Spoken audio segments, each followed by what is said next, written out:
الحمدللہ رب العالمین والصلاة والسلام علی محمد وآلہ واصحابہ اجمعین۔ اسلامی تاریخ اور افکار اور دنیا پر اس کے اثرات۔ السلام علیکم ورحمۃ اللہ وبرکاتہ۔ الحمدللہ رب العالمین والصلاة والسلام علی محمد وآلہ واصحابہ اجمعین۔ حاضرین، اسلامی تاریخ اور افکار اور دنیا پر اس کے اثرات کا سلسلہ چلتے ہوئے جو 6واں سال یہ الحمدللہ شروع ہوا ہے، ایک لمبے وقفے کے بعد پھر سے تاریخ کا عنوان ہمارے ڈسکشن میں آ رہا ہے۔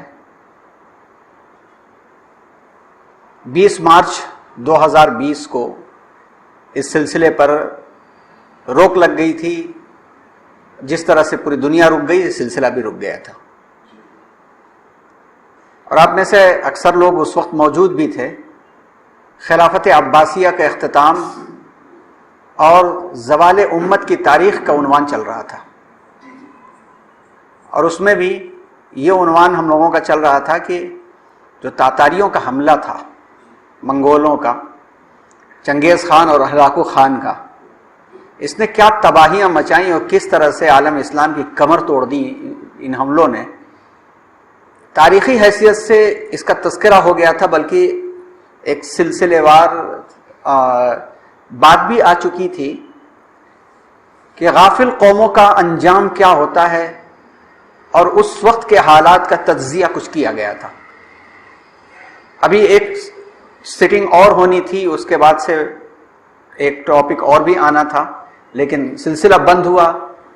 تو گزشتہ سال موقع تھوڑا رہا، وقت کم تھا، نومبر کے مہینے سے آغاز ہوا، تو مناسب نہیں رہا کہ پھر سے آگے کی تاریخ کا سلسلہ شروع کیا جائے۔ تقاضے کے تحت سیرت رسول صلی اللہ علیہ وسلم کا عنوان شروع کر لیا گیا، اور سیرت اور ہماری زندگی پر ماشاءاللہ اللہ کے فضل و کرم سے 20 محاضرات وہ بھی ہو گئے۔ اب حالات کچھ بنتے نظر آ رہے ہیں، اور اللہ کی ذات باری تعالیٰ سے یہ امید ہے کہ انشاءاللہ حالات سازگار ہو جائیں گے، کہ اللہ ہمارے گناہوں کو معاف کر کے آزادی کے ساتھ جینے اور سانس لینے کی توفیق عطا فرمائے۔ پھر سے پلٹ کر کے یہ وبا لاک ڈاؤن کی شکل میں نہ آئے، اور نہ لاک ڈاؤن کرنے والے پلٹا کر کے زبردستی اسے لے کر کے آئیں۔ بچوں نے اسکول جانا شروع کر دیا ہے، چھوٹے بچوں کے لیے بھی تیاریاں ہو رہی ہیں۔ ہم سب کے لیے بھی یہ موقع رہے کہ ہم بھی اپنے گھروں سے نکل کر کے اب ایک جگہ جمع ہو کر کے اپنی تہذیب، اپنی ثقافت اور اپنے کلچر کو سنیں اور اس کو پھیلانے والے بنیں۔ اگر اس موقع پر بیٹھ کر کے ہمارے پاس کوئی ایسی چیز ہو جس سے ہم پلٹ کر کے 1.5 سال پہلے جھانکیں، تو 1.5 سال پہلے کی سچویشن اور آج کی سچویشن میں ایک دم فرق نظر آ جائے گا۔ سب سے بڑا سوچ کے انداز میں فرق آ جائے گا۔ انسان کی جو تھنکنگ ایبلٹی ہے، قابلیت ہے، وہ تبدیل ہو چکی ہے، اور بہت تیز ہو چکی ہے، انالیٹیکل ہو چکی ہے آن لائن کی وجہ سے۔ آن لائن ہماری زندگیوں میں آ چکا تھا معاملہ، لیکن 1.5 سال میں پریکٹیکل یہ آن لائن معاملہ اتنا آگے بڑھا کہ 2 سال کے بچے سے لے کر کے 90 سال کے، بلکہ جو اس کے بعد بھی جی رہے ہیں، ان تک بھی پہنچ گیا ہے۔ اس سے فائدے بھی ہوئے ہیں، مگر نقصانات یہ ہے کہ فزیکلی ہم ہمت نہیں کر پا رہے ہیں، ہمتیں بعض لوگوں کی ٹوٹ گئی ہیں اور وہ گھر بیٹھ گئے ہیں۔ تو ان کو ہمت دلائیں، ہم سب ہمت دلا کر کے ہم لے کر کے آئیں کہ وربل کمیونیکیشن، ایکچوئل کمیونیکیشن اور آف لائن کمیونیکیشن جو ہوتا ہے وہ وربل اور جو ہے ورچوئل اور آن لائن میں نہیں ہوا کرتا۔ جو تقاضے تبدیل ہوئے ہیں، ان تبدیل شدہ تقاضوں کو ہم مل کر کے سمجھیں، اور نیا سلسلہ جو 1.5 سال کے عرصے میں شروع ہوا ہے کہ لوگوں کی توجہات، نوجوانوں کو دین سیکھنے کا شوق شروع ہوا ہے، اس کے بارے میں ایک سروے چل رہا ہے آل اوور انڈیا، علماء کے ذریعے سے رپورٹس آ رہی ہیں۔ جس دن پوری ہو جائے گی رپورٹس، انشاءاللہ ہم اس کی سمری آپ لوگوں کو سنائیں گے کہ حالات پورے ہندوستان میں نوجوانوں کی فیلنگز کے کیا ہیں۔ پھر جو سروے کا ایک حصہ ابھی پورا ہوا ہے کہ جو ارتداد کی لہر ہے وہ کس تیزی کے ساتھ چل رہی ہے، اس میں ایک چیز بڑی اہم سامنے آئی ہے، وہ کی ہم لوگوں کو مل رہی ہے، جس میں ایک ٹاپک بھی شامل کیا گیا ہے کہ بہت ساری مسلم بچیاں جو ہیں روابط کے معاملے میں شادی کی حد تک بھی غیر مسلموں کے ساتھ ان کے تعلقات بڑھ رہے ہیں اور مشہور ہو رہے ہیں۔ کیا ریزن ہو سکتا ہے. تو اس ریزن پر بھی کام چل رہا ہے، اور اس میں ایک بات اب تک نکل کر کے آئی ہے کہ غیر محرموں کے ساتھ بے تکلفی، اور ان میں بھی کو ایجوکیشن کے تحت غیر مسلم نوجوانوں کے ساتھ جسٹ فرینڈ کا جو معاملہ ہے وہاں سے آغاز ہوتا ہے. بے تکلف دوست ہیں، ٹفن کا جو چینج ہوتا ہے، جو کہتے ہیں نا کہ ٹفن ایکسچینج فرینڈ ہے، کہ اتنے بے تکلف ہے کہ ایک دوسرے کا کھانا بھی ایکسچینج کرتے ہیں. یہ بے تکلفی آگے بڑھ کر کے جو ہے سارے قوم کے لیے تکلف کا ذریعہ بن رہی ہے. یہ ساری کی ساری چیزیں ہیں جو ہمارے اسلامی تاریخ اور افکار کے عنوان کا حصہ ہیں، اور اس کے واسطے آن لائن مسئلہ نہیں حل ہوگا، ورچوئل مسئلہ نہیں حل ہوگا. اب یہ سلسلہ شروع ہو رہا ہے، اور اس میں بھی یہ چیزیں بیچ بیچ میں آتی رہیں گی. آپ حضرات کوشش کر کے آس پاس کے لوگوں کو لے کر کے آئیے. نوجوان آ جائیں تو کہنا ہی کیا، وہ نہ آئے تو ہم سب سمجھ کر کے ان تک پہنچیں گے انشاءاللہ. تو ابھی آپ کے سامنے تمہیدی گفتگو ہم جو کر رہے تھے اس عنوان سے کر رہے تھے کہ 1.5 سال سے یہ سلسلہ ہمارا تاریخ والا رک سا گیا تھا. بیچ میں کچھ ٹاپکس ہم لوگ لے کر کے آئے سیرت کے عنوان پر، پھر شریعہ اللہ کو سمجھنے کے. اب انشاءاللہ یہ سلسلہ ہمارے سامنے چلے گا. اب آج اس ٹاپک کا عنوان ہے خلافت عثمانیہ 3 بر اعظموں کے سلطان. عثمانی سلطنت والا عنوان بہت بڑا ہے، اور اتنا زبردست عنوان ہے کہ اس کے اندر عروج اور زوال، فال اور ڈکلائن کی داستانیں چھپی ہوئی ہیں. اس سلسلے میں ایک طرف خوش کرنے والے حالات بھی نظر آئیں گے، تو درمیان میں خون کے آنسو بھی موجود ہیں اس کے اندر. بحیثیت قوم اپنی غلطیوں کی اصلاح کرنا، اور بحیثیت قوم اچھائیوں کو ساری عالم کے لیے پھیلانا، یہ ہماری اور آپ کی ذمہ داری ہوگی. جو غلطیاں ہو گئی ہیں انہیں قبول کرنا بھی ایک بڑی ذمہ داری ہے. اور ان سارے سلسلوں کے اندر یہ باتیں بھی انشاءاللہ آئیں گی. اور یہاں پہ یہ بات بھی ہم عرض کرتے چلیں کہ مشہور زمانہ سیریل الطغرل الغازی، اس کا اردو ترجمہ ہو یا ترکی ترجمہ ہو یا انگریزی ترجمہ ہو، آپ جانتے ہیں اور ہم جانتے ہیں کہ فکشن کو پیش کرنے کے لیے تاریخی حقائق کو بہت توڑا مروڑا جاتا ہے، تب جا کے فکشن پیش ہو سکتا ہے، ورنہ چیز اٹریکٹیو نہیں رہ سکتی ہے. تو جب اس سے ہم سبق لے رہے ہیں، اور اس سے اگر ہمیں لگ رہا ہے کہ ہاں یہ بہت اچھا ہوا تھا اور بہت بہادر لوگ تھے اور وغیرہ جو بھی چیزیں دکھائی جا رہی ہوں گی، واللہ عالم جو دیکھ رہے ہیں ہم سمجھتے ہوں گے، تو ہماری اور آپ کی ذمہ داری ہے کہ سچائی کو بھی ہم سمجھیں اور سچائی کو بھی جانیں. اس سلسلے میں جو بھی ریفرنسز کی کتابیں ہوں گی وہ بھی بیچ بیچ میں آپ کے سامنے پیش کی جائیں گی. آج چونکہ ٹاپک کا اوور ویو ہے، اور اس اوور ویو کے ساتھ ساتھ اسی جگہ سے ہمیں آغاز کرنا ہے جہاں سے 2020 مارچ 2020 کو بات کو چھوڑا گیا تھا. تو آئیے آغاز کرتے ہیں اسی ٹاپک سے، اور لے آ کر کے وہاں جوڑتے ہیں، وہاں سے جوڑ کر کے آج کی ریکوائرمنٹ کے اعتبار سے قرآن ہمیں کس طرح سے ہلا رہا ہے اور جگا رہا ہے اس کو ہم سمجھنے کی کوشش کریں. ٹاپک ہے خلافت عثمانیہ 3 بر اعظموں کے سلطان. یہ جو خلافت عثمانیہ ہے جس کا تذکرہ اگلے ہفتے سے ایک ایک کر کے شروع ہوگا، ان کی خصوصیات میں سب سے بڑی خصوصیت یہ ہے کہ ایک زمانہ ان کے پاس ان کے عروج کا اور ڈیولپمنٹ اور ترقی کا وہ بھی آیا کہ یہی وہ تھے کہ دنیا کے ایک بڑے تمدن والے حصے پر یہ سپر پاور کے طریقے پر یہ حکومت کر رہے تھے. اور ایک دو نہیں، بر اعظم افریقہ، بر اعظم یورپ اور بر اعظم ایشیا، 3 بر اعظموں کے رچ حصے جو تھے، جو دولت مند اور تہذیب و ثقافت والے جو حصے تھے، ان تہذیب و ثقافت والے حصوں پر خلافت عثمانیہ کے خلفاء اور عمراء نے حکمرانی کی. دنیا کا نقشہ اٹھا کر کے دیکھیں گے تو ایک طرف ہمارے سامنے مراکش اور اندلس کے ساحل کے قریب تک کا علاقہ نظر آ جائے گا، تو اسی طرح سے مصر سے لے کر کے ہمیں جو ہے ساؤتھ افریقہ کے بعض علاقے، نامیبیا تک کے علاقے نظر آ جائیں گے، سوڈان تک کے علاقے نظر آ جائیں گے، عمان تک کے علاقے نظر آ جائیں گے، اور پھر یہاں پہنچے تو قزاقستان اور آذربائیجان تک کے بھی علاقے نظر آ جائیں گے، اور پھر اگر نظر کریں تو ہندوستان کے سرحدوں تک وہ نظر، غزنی تک بھی وہ نظر آ جائیں گے. اور اگر انہی کے خاندان سے جڑے ہوئے لوگوں کو دیکھا جائے تو پھر پورا کا پورا مغلیہ سلطنت بھی اسی کے اندر سما جائے گی.